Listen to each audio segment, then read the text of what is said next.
Hey guys, this video is all about sorting out. Let's say you have pressed J and you are seeing one on your laptop like this. Here is J. As you can see, J. You want that puts J on the laptop. As you can see, it has both 1 and K. Let's press K and see if it can appear on the screen. It's 2.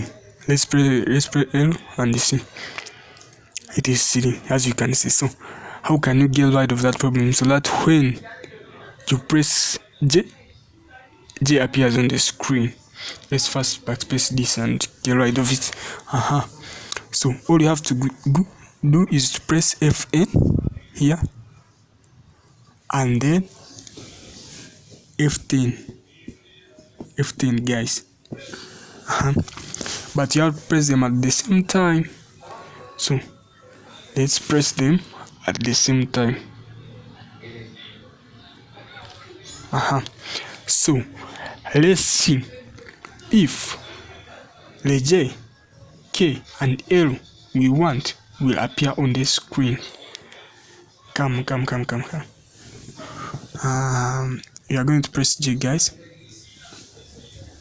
You have seen guys, it has worked. So make sure to subscribe for content like this, education content. Make sure to subscribe guys.